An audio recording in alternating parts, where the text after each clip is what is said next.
Hey, Unbroken Nation, we'll be right back to the show, but I wanted to let you know that you can grab a copy of my first book, Think Unbroken, Understanding and Overcoming Childhood Trauma, for free. If you go to book.thinkunbroken.com, you can download the PDF ebook version of the book and get everything that I know about the baseline of healing trauma for free, downloaded to your email right now. Just go to book.thinkunbroken.com to download your copy of Think Unbroken, Understanding and Overcoming Childhood Trauma for a PDF for your phone. Again, that is book.thinkunbroken.com.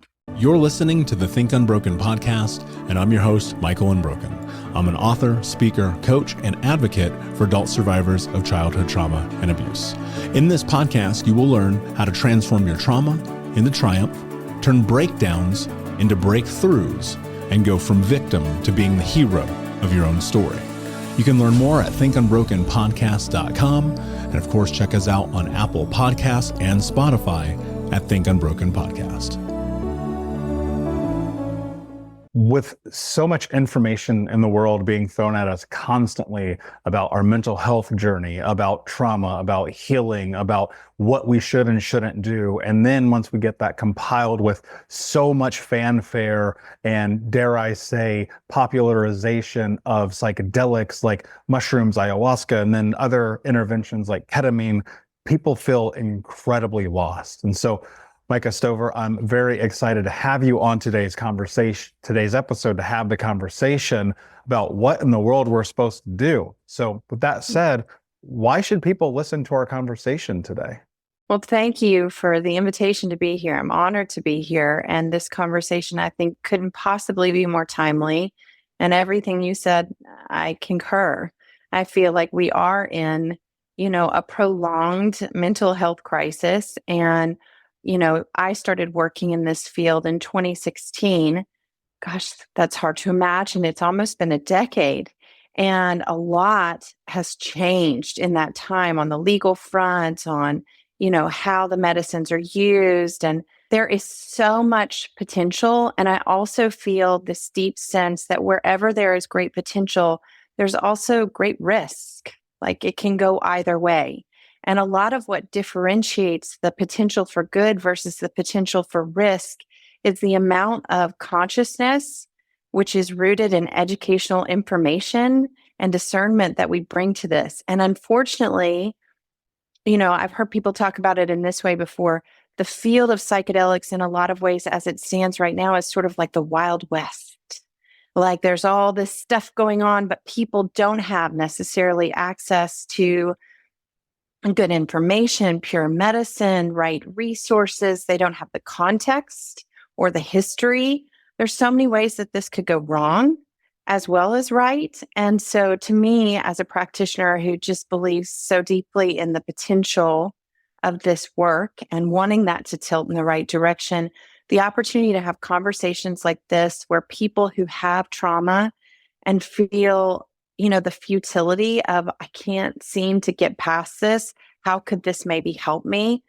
They listen and are able to take away some like sage advice that keeps them safe, that helps them heal. Then this will have been so worth my time and my energy.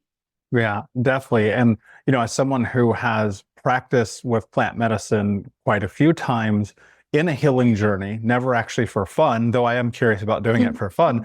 It's always been in a healing modality because I got to this point in life where I was like, I have done all these therapies. Yeah. I have done all this body work, somatic work, release, name an acronym. I've done it. And yet I was still in these blockages.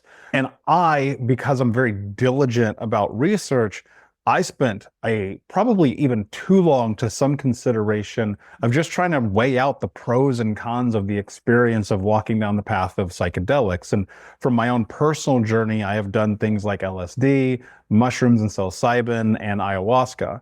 And I think that I love that you said risk, because there is a risk associated with this. I think the biggest risk that I'm seeing is that a lot of these plant medicines, a lot of these psychedelic medicines have become commercialized to the point that they're like a thing to do. And I fear that that's leading people astray and possibly looking for a one-size-fits-all cure. What do we need to know about psychedelics that we aren't being educated about right now? Well, everything you said, yes, yes, and yes. And where to begin with this question? Because there's so many ways to address this question because there's so many different medicines. And I think that different medicines are advantageous for different wounds for totally different reasons. And so that's a good place to start is just, do you have a practitioner who's versed in the different psychedelics, and or we might say, if we want to include the synthetic ones, like you mentioned, ketamine or MDMA, entheogenic medicines, medicines that alter our state of consciousness? What would be a reason why I would tilt towards one versus another? And so from that place of knowing more, how do I make a discerning choice of what is best for me? So that's one piece of the puzzle to answer your question. I think the other piece of the puzzle is that, I have been blessed with the incredible opportunity of spending like the past 6 years of my life living in Mexico and sort of taken under the umbrella and tutelage of elders of indigenous lineages who work with medicines. And, one of the things that they often talk about is this idea of right relationship. What does it mean to be in right relationship with a plant spirit? And for many of us who are from a much more Western sort of, capitalist culture, I think that this is like a woo-woo concept, except that when you go in the setting in which, I often say to people, there is no psychedelic movement without indigenous people. So we have, I think, a due diligence, a responsibility to understand the way the original holders and keepers of these medicines approach being in relationship with these medicines. That's another component. Maybe I'll pause there because that's already a lot of information. I could keep going, but I want it to be a conversation. Yeah, and I want to explore all of that, and feel free to keep going. That's totally fine. For those who are curious, because I'm sure they are, tell us a little bit about your background, your credentials, kind of how you got to this place, before we dive deeper into our exploration. Yeah. I have come to believe through my journey that I think it was my karma to be here. I think that before any of the many professional trainings and certifications that I've accrued over the years, I had one very early on ceremony in my own healing path where the message that I got over and over again was trauma is the teacher, pain is the initiation. Now get to work. And it wasn't like mean. It was like, this is what you have been training for.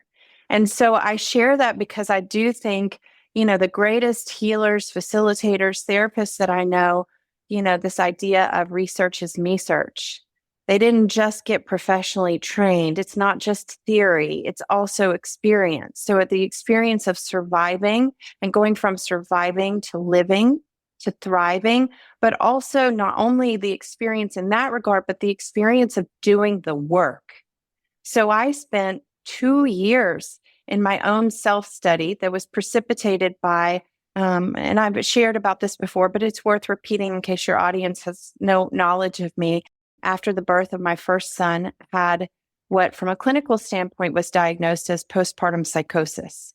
The way that presented for me was not wanting my child, but more a hearing of ghosts, a sense of like voices talking to me. It's interesting because in my time in a more indigenous setting, they don't think of it as like a postpartum break from sanity. They think of it as a like break from the ordinary dimensions of time and space and a portal through to my lineage of women, many of whom had been oppressed and persecuted. And so I have come to believe that those were the ancestors that were talking to me, and part of the intergenerational cycles of trauma I came here to heal as my karma. So that's sort of my personal, how did I get here? As far as professional training, I originally studied philosophy in undergraduate school because why? It's a very conscious choice. I've always been a little bit, what's the right word? I don't know. Perplexed by psychology's need to like wrap up and define, diagnose, and check things off as done, where philosophy tends to be more oriented towards being in the question. as opposed to the rushing towards solution or diagnosis. So that feels like a very conscious choice that I didn't fully understand back then, but makes perfect sense now. Because as a psychedelic therapist, there's really there's so much meaning in being in the question with people as they're unpacking deeply repressed trauma. Now, when I decided, and it was not a light decision that just came after a handful of ceremonies, it was after about 2 years of work and a lot of prodding by my mentor saying, I think you're being given a lot of invitations to step into this work. And I was already working in therapy and supporting people with their growth and healing. But at that point, I pursued a significant amount more training because I think of this like, if you imagine a surgeon, how much school they do to go in and cut and open things up, except this is like metaphysical surgery, right? So in order to be able to feel that I can honor that central oath of do no harm, I needed a lot of training. So that included beginning with clinical training.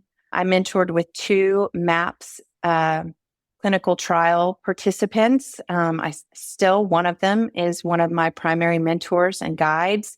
And then I completed a program at the Psychedelic Somatic Institute, which really focuses on the somatic component in conjunction with psychedelic medicines. And then as I've shared already, I've spent the last 6 years really kind of like trying to, I don't know, bridge 2 worlds, the science of psychedelics with the spirit of how the indigenous lineages tend to approach and hold the work together. So that's a little bit about how I ended up here. Yeah, I actually really appreciate the background, especially in your personal journey and then on the professional side, because it's funny because you often hear people be like, okay, well, what are your credentials? And I've got a BA from here and an MA from here and a PhD from there. And I'm like, yeah, but did you live life? And I think Right. that life is such a great teacher for us. And it's funny because, when you can add the parlay of the experiential plus the professional, it really does give you a leg up. And I think that one of the things, unfortunately, that's happening, and you see this a lot in states like California, is if you classify as a church and your sacrament is Mm. drugs, whether illicit or otherwise, you have the ability to just be like, hey, I made a church and this is the thing that I'm doing. Now, obviously, I'm paraphrasing. There's a lot more involved than just that. Sure. But, I was with a buddy. We went to a concert. We happened upon a small church, which was in the back of like a head Mm. shop, and they had Hmm. mushrooms for sale. And I thought to myself, oh, that's so interesting, so easily accessible. Now, at 40 years old, I have a very different experience and appreciation for moments like that. It's not a dive in and let's go try this thing. But 18-year-old me would have been like, let's go, Hmm. right? And that's a very different experience. And so Totally. I think that when I get to sit across somebody who has an expertise on both sides, it's very potent.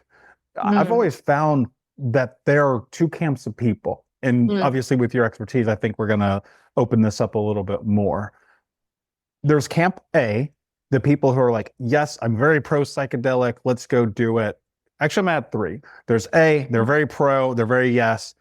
There's B, absolutely no way in hell. We're never going to do that. Like, Hmm. why would we ever do this? And then there's C, and I find myself to be in more of the C camp, where it's like, Mm. yes, but there are Mm. tremendous risk, and this is super scary. So I need to Hmm. make sure I'm doing it in the right facility. What do you think is happening right now from a societal standpoint? Are you seeing shifts from A to B or B to C, or what is it that we as the individuals, as we're starting to explore psychedelics and a healing modality and understanding there's the yeses, the nos, and the maybes, how do we prepare ourselves to do this in a successful way? Because I think so many people get locked into the yes and then it's a party thing. People get locked in the no and they miss opportunity. And then Hmm. people in the B or in the C camp, like me, maybe should have done it 10 years earlier, right? So, Mm. so what do people need to know to make better decisions to actually experience this journey if they feel so called? Yeah. Again, such an important question. I mean, I'm not trying to make a plug, but I wrote a book to address this very question because I felt like again, I started in this work in 2016, and how I've seen it evolve into where we are now, and all the what I call myths about people coming to me saying like, okay, I want to do 3 sessions and then I'm going to be better. So, and you brought this up earlier, like, what are my concerns about it being, I don't remember the exact verbiage that you used, but like there's protocols and there's this and there's that. And I often think of this as like, my question is, are we commodifying something sacred? Are we really going to do that? Because that doesn't feel so good to me. In fact, it feels like we might be in danger over there. So, for answers to that, long and deeply explored, I would definitely encourage people who are in that third category to seek out wise counsel and or resources. My book, Healing Psychedelics, is geared towards people in that category, whether they are seekers on a personal level trying to heal or professionals who are thinking about holding this sort of space. How do we do it in right relationship? When is it contraindicated? How do we walk into it actually prepared for the unpreparable? And then what the heck are we going to do after we come out of it? One of the, maybe this is biased because I'm a mom of small kids, but I often like to reference this lovely little gem of a movie called Moana. If you have seen Moana, I think Moana is a classic story of like the hero's journey, right? And I think of going out in this sort of deep healing, especially if it's coming from a place of healing intergenerational trauma, as a heroic journey. But we don't know, just like little Moana, when she's feeling called into her quest, there's all sorts of things pushing against her. Parents, her fear, her own internal fear, can I trust myself here? But also there's this benevolent ancestor that's saying, come, you can do this. Trust your connection. And so then she goes out as best prepared as she can be. But of course, we can't prepare entirely because we don't know what all things are going to be in that Pandora's box once we open it up. And this is what I always try to tell people when they are like, I think I want to do this. Understand that your coping mechanisms that you've become really attached to will no longer work. Like, once Pandora's box is open, we can't just close it up and pretend that it's not there. That luxury doesn't exist anymore. So when folks come to me for counsel, or when I'm working with, because one of the things I do now is really focus on training practitioners who want to hold this space for others, is like one of the ways if someone is ready to do this work is, are they ready to go through each stage of the process, including preparation, which often people, and this is, I think, a byproduct of our immediate gratification culture. Amazon Prime, everything can be here in a day, but some things are worth the wait. If we go to the altered state of consciousness too soon, unprepared, it's not going to be necessarily great. So I always tell people, and we talk a lot in preparation about, are you okay? Can you consciously consent to things might get worse before they get better, but I still say yes. Yeah, that's a great point. And that's one of the things that I always tell people in coaching with me. I'm like, we're going to open Pandora's box, whether you like it or not, because we have to go deep dive and explore why you are here. Not why you are who you are, but why you are here, why in this moment you've become this version of you. And that requires this deep, dark, dirty work. And I don't think there's a way around it. I now, having coached thousands of people over the years, and then of course doing my own journey, I know that the darkness is coming before the light. And there are these unlockings and these awakenings that occur in people, and they're like, holy shit. And it's just so necessary. And I wish that it were. I wish that there was some very simple way, especially when we're talking about not only the trauma that we've experienced that have led us to this moment, but the generational trauma, the intergenerational trauma, the systemic trauma, all the experiences of life. And life is hard. Like, I don't care what anybody says, life is fucking hard. And you come Yeah. into this, and I think people want an easy button, for lack of a way to phrase it. Yes. But that's not always the truth of the backside, right? And even in my experiences, while I've had really amazing experiences, I've had a couple that were really, really, really hard. And I Me think that too. that is something that you have to expect. I found myself in this moment a couple years ago before doing ayahuasca of asking myself this question: why do I want to do this? And to me, the answer kind of led to this place where I want to do it because I know there's something deep inside of me that the other modalities hasn't unlocked. Because I could like literally feel the stuckness. And I mean that in a literal sense. I could feel my body being stuck. And so I really had a why. Like, I didn't just do it for the sake of doing it. Why do people come to you? Like, what are these optimal case scenarios in which people have made decisions and they're like, I need something different? Like, what is happening in their lives where they're like, I need somebody to help guide me. The other thing didn't work. Maybe this will. Right. Well, I think it sounds a lot like what you just described. I mean, that's what I'm listening for as a practitioner, is something that sounds like that. Like, I have tried all these things and they haven't not helped, but there's still this like stuckness, and I can feel it. I can feel that it keeps me from full freedom, happiness in my life, but I don't know how to get to it. And often that's because, our survival instincts packed it down, vaulted it up, because to have faced it as a child would have been crushing. So, like, one of my most common expressions to say to people in sessions is that the worst of this is over and you are not alone now. And so we can go back and look at this together. And that's a really important thing to, like, let's zoom in on that a little bit. It's not just about the worst of it is over. Like, trauma has a way of making us not be able to differentiate time and space unless we really get to the roots. And it's almost like we're reconsolidating the memory with some sort of corrective experience. So in this case, you think of the medicine not as the thing that fixes or reconsolidates the memory. It's the elixir to get there. Underneath all the veils and the army of blocks and protection we put up from that painful memory. But what is equally catalyzing and effective at transformation is the relational repair. We get wounded in relation, and there too we must heal. So it's not just that the medicine makes it all better. So medicine lightens the defenses so that we can go there. And then the fact that somebody is going to go into that with you and just not rescue you. Nope. Because I believe and reflect back, you're your healer. And I'm here to remind you of that.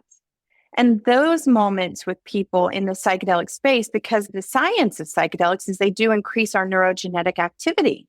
And so in that increased activity, elasticity, plasticity, this corrective experience, this reconsolidation of our memories is possible. And so people can come out of that feeling not fixed. I'm being very intentional here, but this thing that was so frozen and bound up and stuck is now it's like an ice block that's starting to kind of crack and melt. And if we really do the third part of what I would call the arc of psychedelic therapy, which is integration, we continue to dismantle that frozenness that's deep in the nervous system, that's in the subconscious mind. What is actually happening within the body and the brain from a scientific and biological standpoint when we are taking these medicines? What is actually occurring?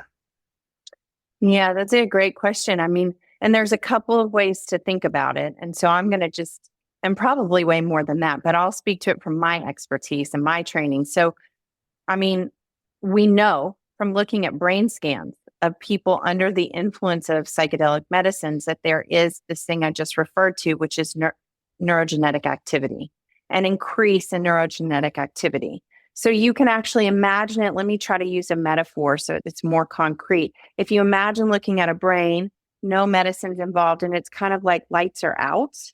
And then you add the medicine, and all of these neural pathways start lighting up. So like circuits are going that weren't going before. And so in this, we have increased stretchiness where things have gotten rigid and taut, if that makes sense. And scientifically, this is really fascinating because it is just a fact of nature that our neurogenetic activity naturally decreases. It's by the time our prefrontal cortex is complete in its development. It's like an inevitable thing of biology. So we could, I think, use the metaphor that this is like getting an infusion of neurogenetic activity into the brain. So now we have some of that, flexibility, agility that we did when we were younger. We're more impressionable, which is why your facilitator needs to be really ethical and good. But you're also, if you're held in safe space, you're more like open to new ideas, not so stuck, right? So that's on a brain level, like a brain chemistry of what's happening, like in a nutshell, Cliff Notes version. A scientist could probably explain it better than I just did. But I want to talk then also about the whole body, the whole somatic body, because I think people underestimate how, I don't even want to say that's not the right word.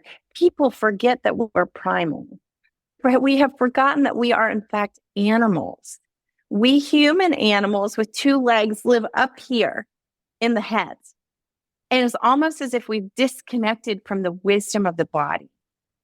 So one of the things that is so profound to witness and experience in the psychedelic space is that there's almost like a reconnecting that goes on between the head, the brain, and the somatic body, like the rest of the body. So this is why you'll see people have all sorts of various somatic expressions, from trembling, shaking, muscles, limbs twitching, jaw clenching. Like all of these are people purge, people, these are all somatic primal releases. They're not cognitive. But if we went out in the animal kingdom and we observed the rest of the animals in the natural world, these are all ways that they would deal with stress or trauma that is inevitable as part of being a living creature. We're just so cerebral, it's like our body forgot how to do that. So I think this is another one of the reasons that these medicines can be so potent in helping us. I mean, the third part of my book is, I refer to it as, it's called The Wisdom of the Wild. And a lot of that is because what I feel is that we are using these tools to return to the innate wisdom of the wild, including our own wild primal nature. Like that is so much a reflection of our healing.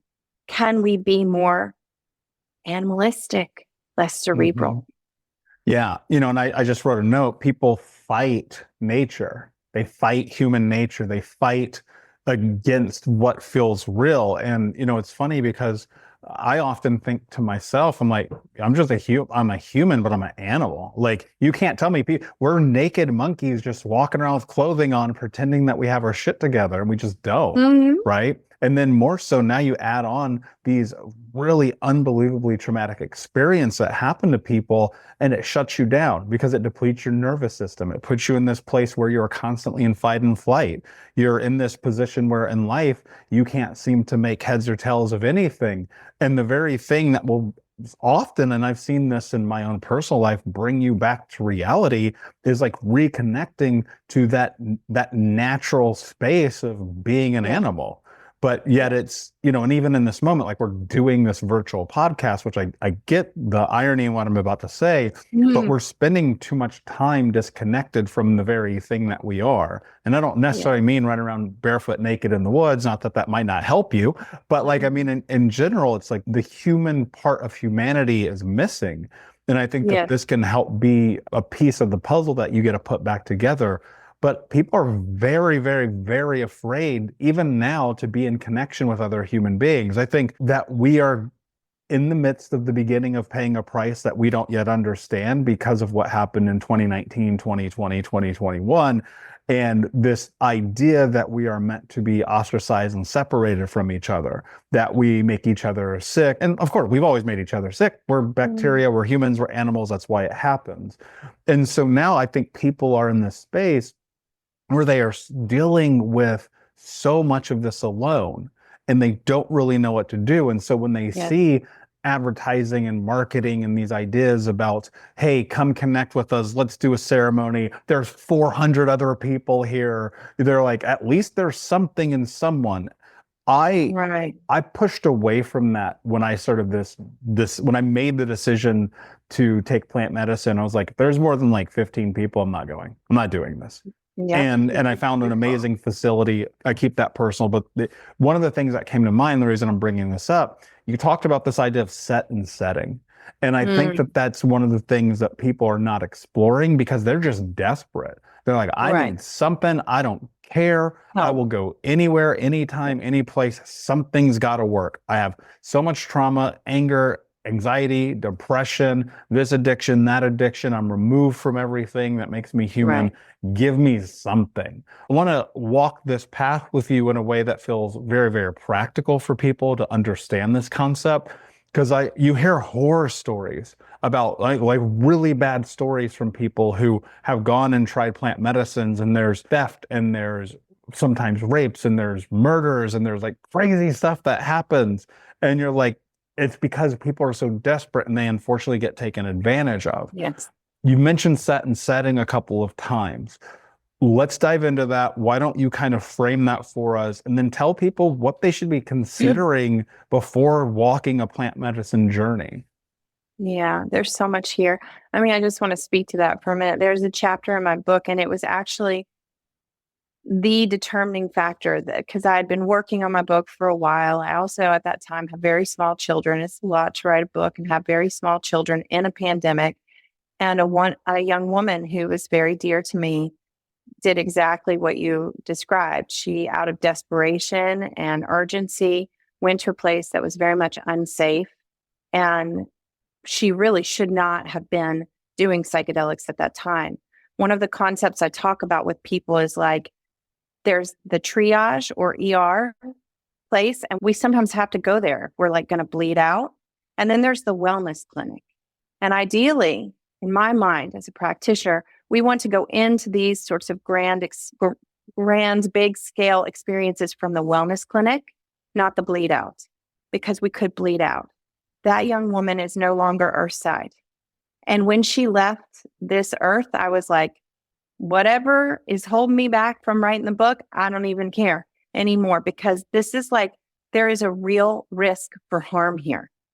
And people don't know.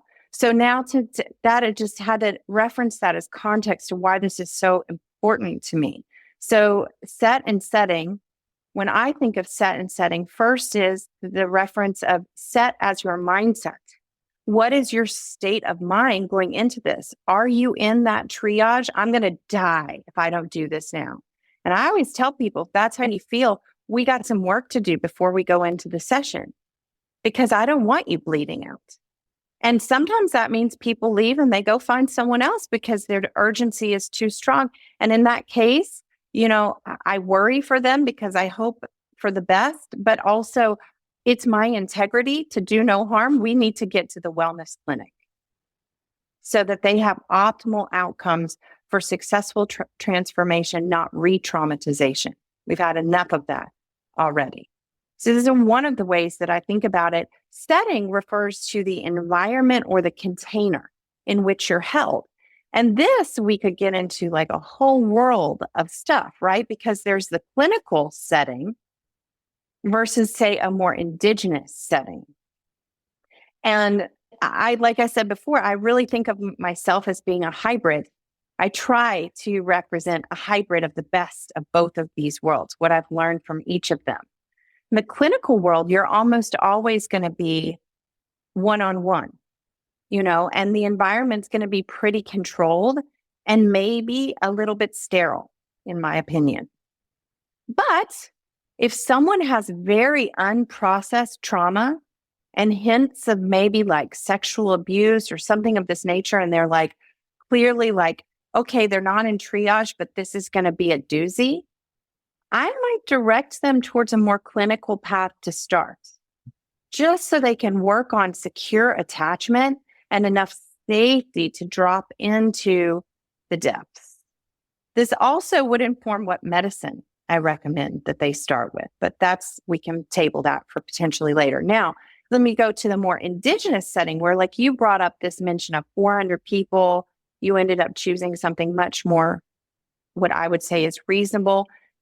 I think group work is critically important because we have so much humanity healing that we need to do, relational healing that we need to do. But I'm not sure that I think group work is necessarily the place to begin, because what can go wrong here is that if people have that unprocessed trauma, and then you put a group of them, and the larger the group, the more charged it gets, people are just transferring out, projecting out their pain and their boo-boos onto other people who have no skill or training to hold that projection. And so sparks fly, but I'm not talking about the good ones. So, and then people say to me, but you're all about the indigenous world, and don't they always work in groups? And I'm like, we got to be so careful here, because that is their world. They live more in community and village than we do. So when we drop down into their village and then we go back to our like hyper individuated, autonomous American world, it's not the same. Like we don't understand it. We have to be careful, I think, to not unintentionally be appropriative of their village. Yeah, and it's interesting too, because I think that in those spaces of the massive group setting, I mean, we are energetic beings, and that's about as woo-woo as I get, but I do believe that, right? Mm-hmm. And so I see that and I go like, you can feel the energy of other human beings, and to try to be on a journey in your own right and yet be consumed by hundreds of other people, it's an intense proposition, I think, for anyone. And I think that what's so hard about it is, again, it's just the accessibility. And people go, man, I need something. I don't care what it is. One of the things that you mentioned is this idea of the aftercare. You brought this up a little bit ago. And I think that is a huge piece of the puzzle that can often be missing, because it does create this space where there's an opening. Like you're depending on what you do, you might not be the same person after. I know that was true for me. And I think that a lot of times people don't know what to do with that. What does aftercare look like? Like, walk me that path. Like, what is it that people should be considering? What might happen? And then what do they do with this newfound information of self? Yeah, so such a good question. And there is a whole chapter just devoted to how do you pick your set and setting? What questions do you ask when you're interviewing a facilitator?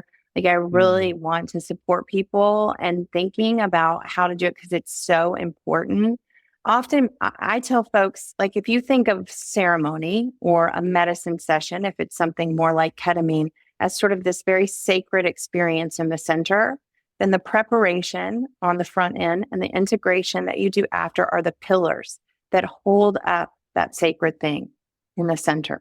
So if you're not a person who's ready to do both the front end and the back end work, I can't work with you. People are so scared of the ceremony and medicine session. I'm going to just be so bold as to say that's almost always the easiest part. It's the landing back on earth with that new information and the what the heck am I going to do now that my old coping mechanisms don't feel so effective anymore. And I've got all these new ideas and new clarity on my family of origins, on my relationship. How do I live my life in the context of that? And this is where I think support is so critical, because, in isolation of support, it can get really messy up there. It's not like you can't go back to where you were before, but the path forward isn't clear. So people can start in the absence of support making really bad choices. And then they can get into this place of like, well, I just need to do more medicine. Because if I do more medicine, I get more information, then I'm going to be fine. And without even knowing it, especially because there's a lot of monetizing of this work, we're on a spiritual bypassing track that's very dangerous and highly exploitative of people's finances. So now also I want to acknowledge that I've answered your question, but there's still a fair amount of ambiguity. And that's just because the path out, the integration is different for every single person. I have never worked with two people who had the exact same integrative path. The only common denominator that's like absolutely essential, or I'll say denominators, are one, the necessity of support, and two, the importance of like taking care of your body in a different way. Because remember what we talked about before about how we live up here and we're not like the other animals that also acknowledge the body.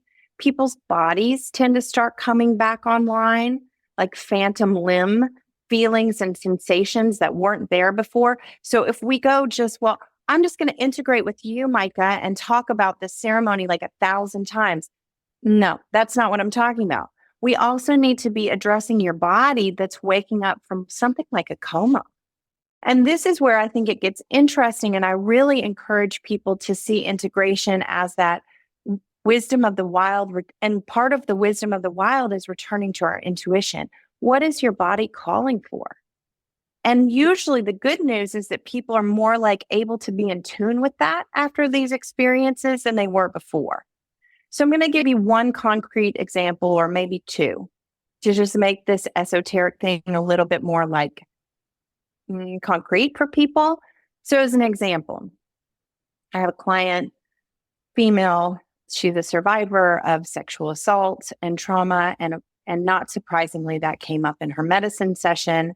She worked through a lot of unprocessed feelings around it. It wasn't like a surprise. It wasn't a hidden breaking news bulletin, but her own response to herself and like forgiving herself for the experience versus blaming herself for how she got there. All of that was corrective and reparative.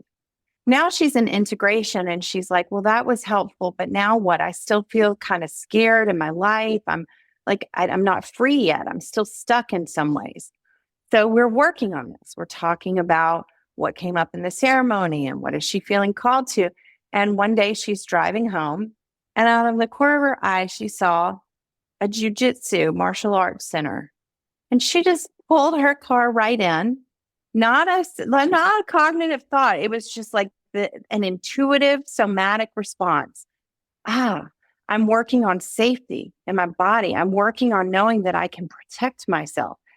That was one of the biggest parts of her integrative work.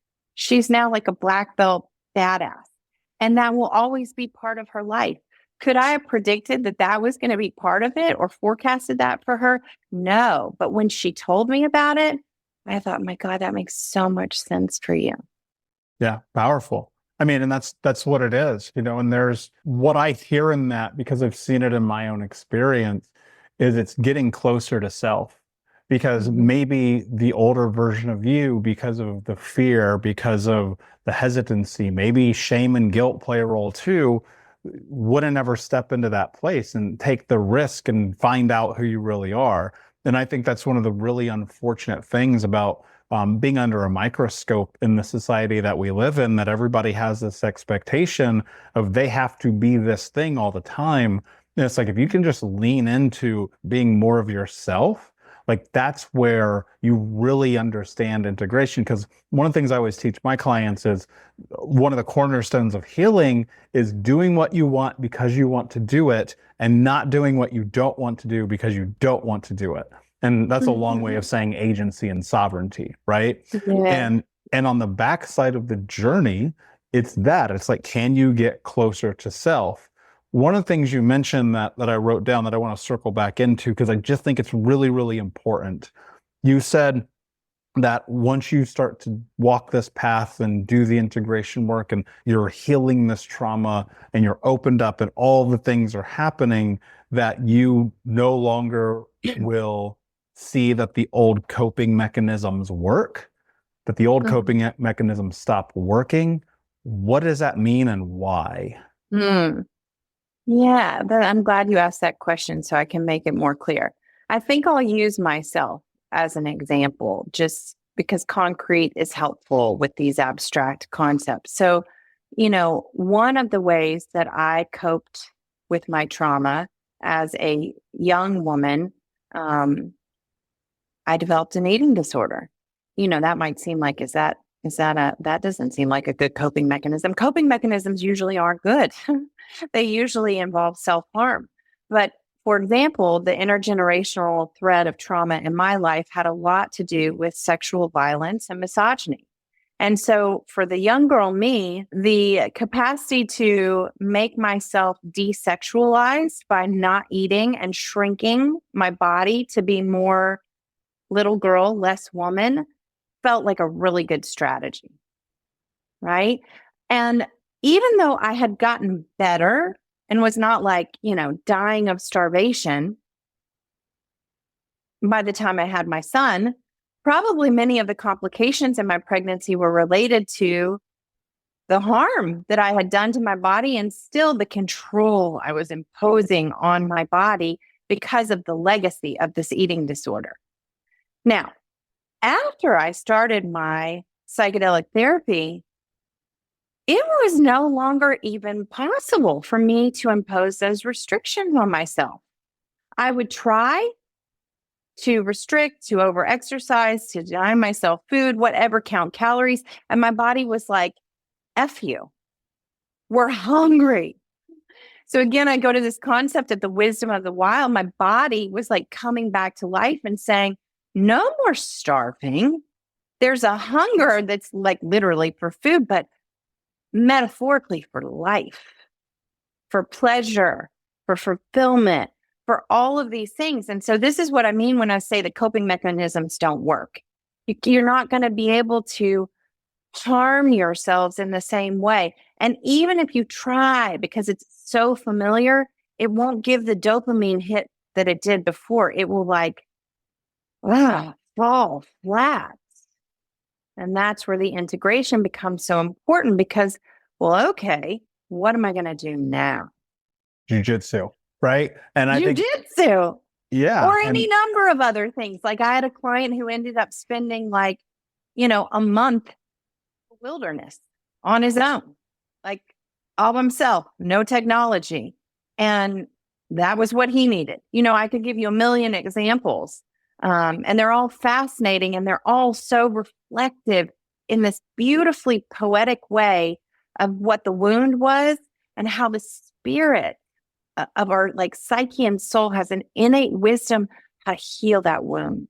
yeah, and I So think it opens poetic. you up to listening to it, right? And Mhm. it's like that's the hardest thing that people do in their healing journey is honor themselves, is honor Yes. what they actually need. And whether or not we're talking about the interventions that we've been talking about today, I think it still holds true. It's the hardest thing that people do is recognizing that what they have in terms of their wants, needs, interests, sovereignty, and agency have to actually be on the front side of all the decisions that they make.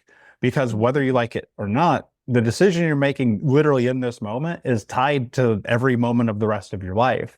Because Mhm. while, and I agree with you, the healing journey is not linear, time is. Mhm. And between those Mhm. two dates, on the day you're born and the day you're died, the day you die, everything that you do matters. And also while simultaneously holding the competing idea that it doesn't, which I think is really fascinating as well. It's a whole nother Mhm. conversation for another day. Mhm. But one of the things that I want to encourage people to do is recognize that we're not necessarily talking that this suits everyone. And I think it's really Oh, important to talk about this side of it as well. Who should not be doing this? Who should be staying? I mean, and I know it's like a big blanket statement, but it's easier to say everyone should do it. But who should maybe be considering that this isn't a viable option for them? yeah. I mean, this is such a important question. I'm so glad that you're asking it. And it's such a tender topic to discuss because, the heart of me wants to say that everyone who wants to heal and feels called to this, they have a right to explore.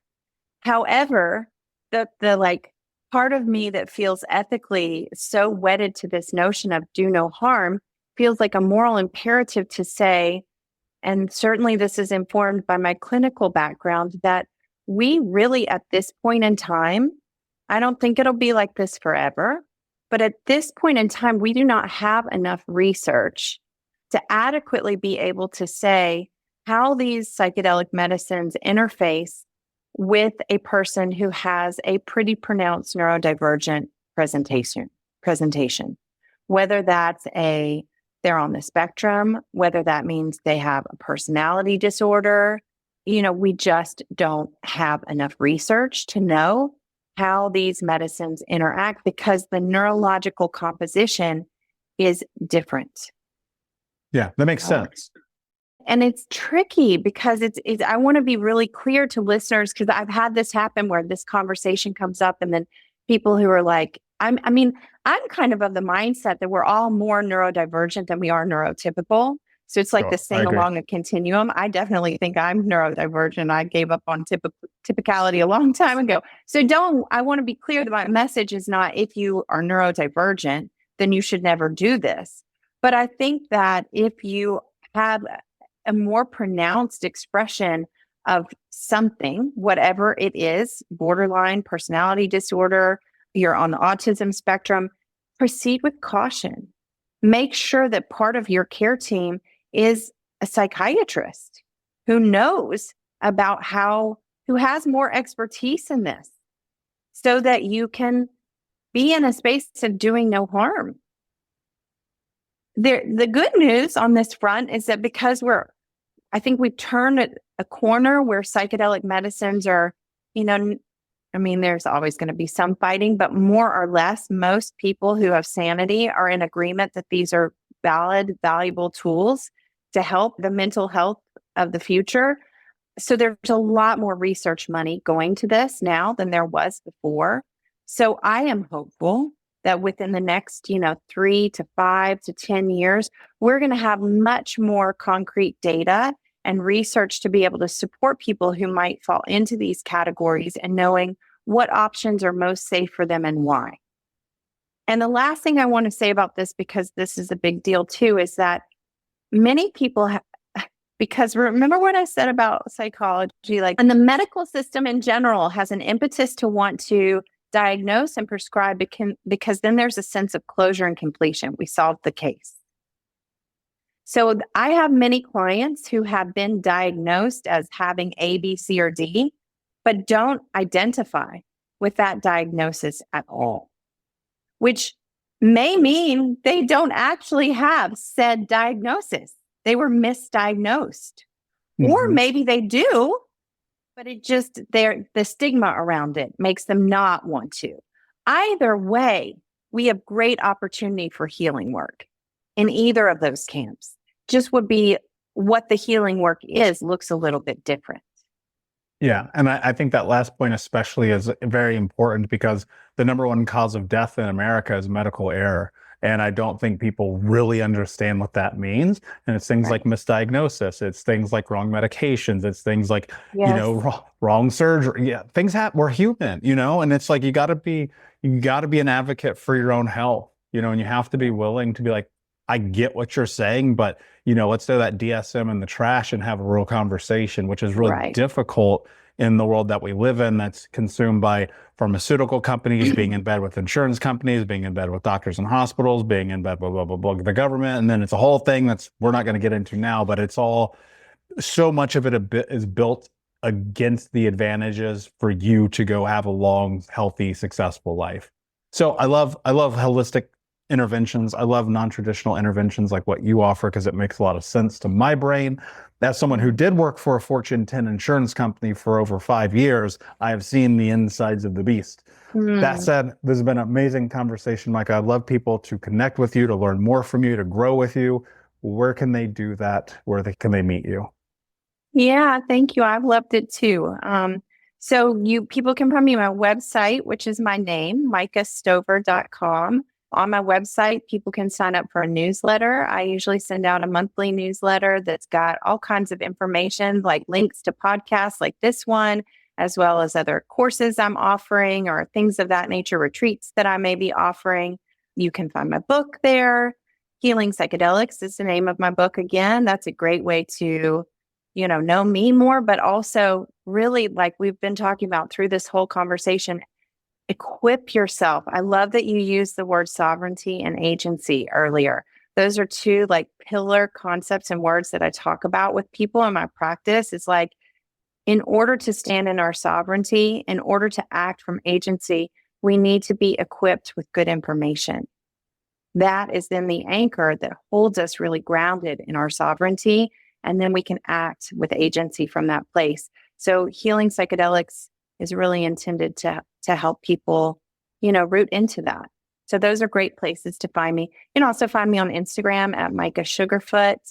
But yeah, those are great spaces. Yeah. And of course, guys, go to thinkunbrokenpodcast.com, look up Micah's episodes for that and more in the show notes. My last question for you, my friend, what does it mean to you to be unbroken? I get goosebumps when you ask that question because I love it. And I actually, in the very end of my book, I talk about this. Like, how do you write a story that doesn't have an ending? Because it's my belief that, the healing journey is a life's journey. But the pursuit to live not from the wound is such a noble and worthy pursuit. So when I think about what it means for me, it just in my life and my body with my children and with my clients who are my care, what it means to be unbroken, it's that I have come back into the wisdom of the wild of my own body. I am embodied. I say yes to what I want to and no to what I don't. And even if it's scary, I do it anyways.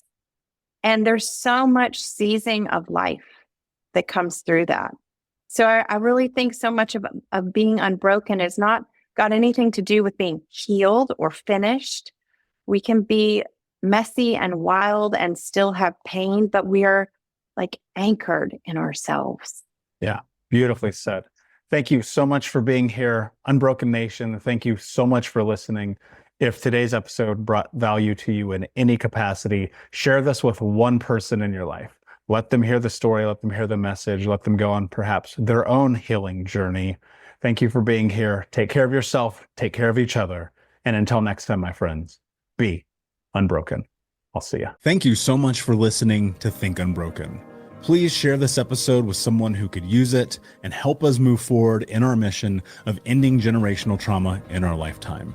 And if you would, please take 5 seconds to pop on iTunes or Spotify, hit that 5-star, leave a review, and you can also reach out to us on social at Michael Unbroken or at Think Unbroken. And of course, you can check out our YouTube channel at Think Unbroken. Thank you for being a part of Unbroken Nation, my friends, and until next time, be unbroken.